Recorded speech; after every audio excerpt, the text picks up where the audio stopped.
Welcome to another episode of my story. My guest today is a young lady that I've known for absolute ages. She is a wife, a mommy, and a businesswoman. As a matter of fact, our two families have become friends for a very, very long time. She was raised by my very special friend, a single mom who raised two incredible daughters.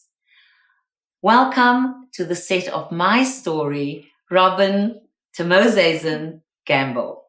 Thank you so much, Rhonda, for having me and for inviting me to share my story. So what do you think of this platform, Robyn, for giving ordinary women a voice to tell their extraordinary stories and experiences?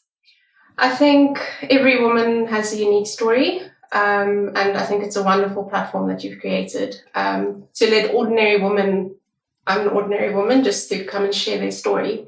I think it's wonderful. That's good. Great to hear. Great to know. So, Robyn, you met my Robyn many years ago at a church youth. And my Robyn came back to say she's met this lovely lady and she likes this Robyn girl, and Robyn has this amazing story to tell. Won't you share with our viewers when you met my Robyn, where you were at that stage? I met Robyn when I was 18. I had finished school the previous year, and I was a teen mom. Yeah, we met in the middle of the year that I was about to turn 19. And we built a good friendship from there. So, Robyn, so you were a teen mom, and that means that you felt pregnant during your high school years. Tell us how old you were and how you transitioned from there to when you were 18 and met my children. I fell pregnant when I was very young. I was 15. Yeah, that was quite a scary time in my life. It was a difficult time in my family, in my family's life as a whole. We had just lost my grandfather, and I hadn't told my family yet that I was pregnant. And it was only a few weeks after he passed away that I actually told them that I was pregnant. So my whole family, we were grieving, and there was a lot of pain in our family. And I was expecting them to be very disappointed. I was very scared of having to tell them that this I'm news. Actually pregnant. Yes. And when I did, there wasn't anything negative from anyone in my family. No judging. No judgment. Everyone was supportive and surrounded me, and they did everything that I could have hoped for that a family would do, which was the complete opposite of what I was expecting. But in hindsight, if I had thought about it, my family wouldn't have reacted the way that I was expecting, because they are supportive, and they are all wonderful people. Yeah, so it was a very difficult time, but as it happened, and as I broke the news to them, it really brought our family together after we had such a tragic loss. Mm-hmm. My grandfather and my grandmother, they were a rock in our family. So when we lost him, it was very, very difficult, and yeah, this just brought our family even closer together. So, Robyn, on that note, we talk about family, we talk about your inner circle, we talk about your village, we talk about my tribe. So tell us about that, when your family came together and the making of the decision. Does this 15-year-old keep this baby, or what are the alternatives? I think in my heart, I always knew I would raise my daughter, and I would that I was supposed to be her mom. So I think I always knew that, but I still had a decision to make. And very early on in my pregnancy, I went to church one day with my sister and my mom. And a friend of my sister who I'd never met before came up to me, and she handed me a gift and a letter. And in this letter, she had explained to me how she'd never wanted, or she never planned on having children. She was only 19 at the time, and she never planned on having children in her future. But a few months before this, she was at the shops with her sister, and she felt God tell her to go look at the baby clothes, which she thought was strange. And she was looking at the baby clothes, and she felt him tell her to buy a baby grow. So she bought the baby grow and she put it in a cupboard at home. She left it there. She forgot about it. And then the day that my sister told her that I was pregnant, she remembered about the baby grow, and God told her that that was for me. So in that letter, she wrote to me and said that just so that I know, God was thinking about me long before I even knew any of this was going to happen. And that even though it wasn't in my plan to happen when it did, Yes. He always knew that that was going to happen, and I was always in His thoughts. What a wonderful story. So she even has a story Yes. to share Yes. one day if we ever have the opportunity. Yes. And I love it how God orchestrates, and He has this thread of bringing people together, nothing that you would have known of. Mm-mm. And then she hands you this gift, and you Yes. know, this baby I'm going to raise. Yes, that definitely helped me. It definitely confirmed that this was my baby to keep, and I was meant to be her mom. So now that baby, of course, I've come to know very well. I'm getting goosebumps when I think of the beautiful Emma. As a matter of fact, my grandson Danny for years thought that they were cousins, right? And they called each other cousins. And we have fond memories of having Emma's birthdays even here in our home. And then, of course, your mom becomes my friend, and we walk together through this journey, me as a granny, she as a granny, and that is how our friendships were formed. Tell us about Emma and how old Emma is. Emma is 12. She will be 13 in May. So that's bizarre to me at the moment. She's a beautiful girl. She's very kind and smart. She works hard at school.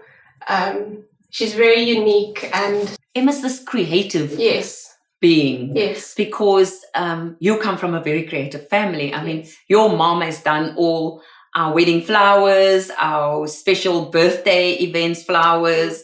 Your mommy is a creative. And so I know Emma is very creative, but you are creative, Robyn, and you have this incredible business. And so well done for being a single mom and journeying through that time and raising an Emma on your own for such a long time, together with your support, your family, your circle. And then when you had Emma, you were just out of school, and then you had to do some kind of study because you were going to support and help support this child of yours. So what happened from there? So when I had Emma, while I was pregnant and after I'd given birth, I completed my school and matric at home. So I did school correspondence.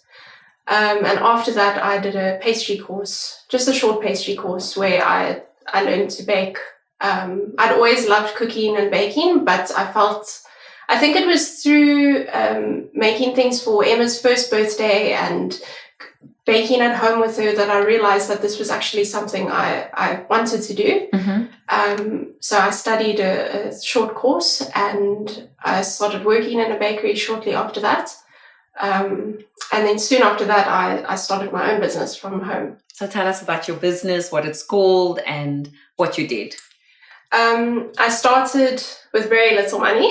I didn't have any money, but I started because it was what I wanted to do.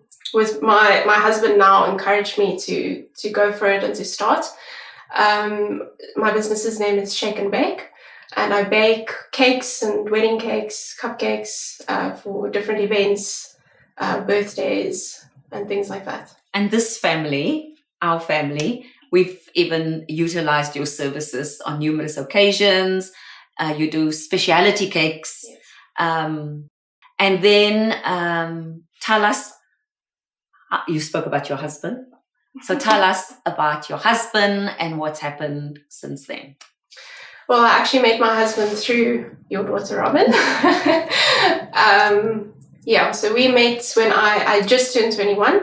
Emma was 5, and we met. I think very early on we knew that we would be married one day. It had its own challenges with being a single mom and in a relationship when we were quite young. But things that we worked through, and I mean, we still work through things every day. But yes, so we are married now. We've been married for almost 3 years, and we have a 4-month-old baby. Called? Archie. Lovely. Love it. Love it. So, Robyn, we just want to share with the viewers that Emma does have a very good relationship with her biological dad. Yes. So tell us about that. Emma loves her dad. They have a very special bond. Even though she has lived with me all her life. He's always been involved in her life. They've always seen each other throughout the week and weekends, and they have a very close and special bond, which I don't think is always very common in a situation like we have. But yes, they are very close. Great. That's just a great note to almost wrap up. So now we come to 2020, and this global pandemic hits us severely, and lots of people have lost, whether it was a loved one, job, finance, a business, and of course being an entrepreneur, and both you and your husband are entrepreneurs. How did that affect your business in any way? We both struggled a lot. We are both still struggling, actually, because of COVID. He more than me. His line of work relates to sport. So with no sports happening, it has been very, very quiet. And with me, with no weddings and big functions happening, it has also been very difficult, especially for the hard lockdown, the first few months of lockdown. But we've always wanted to start a business of some sort together. We had just never known. We were always looking for ideas on what to do. And we recently started, because he works with wood and he's got machinery and he's got the space in his workshop, we came up with the idea to start a business called Emma and Archie. So it's inspired by our children, where we make educational toys, wooden toys, some decor for nurseries. Yeah, so we've only just recently started the business and we're still building on it. But we're very, very excited about where we can take it. Look how smart you are, Robyn. Look how creative you are. And so that's amazing that people who have been hit and by this pandemic has become so innovative during this time, so that life can carry on. So on that note, Robyn, to Moses and Gamble, we want to wish you all of the best in your business, as a family, during this challenging time that we're facing. And I want to thank you for being brave to come and tell your story on this platform. Thank you very, very much. Thank you so much. Thank you so much for having me and for letting me share my story. Thank you for watching this episode. If you enjoyed this, won't you please like, subscribe, and share. See you next time on the set of My Story.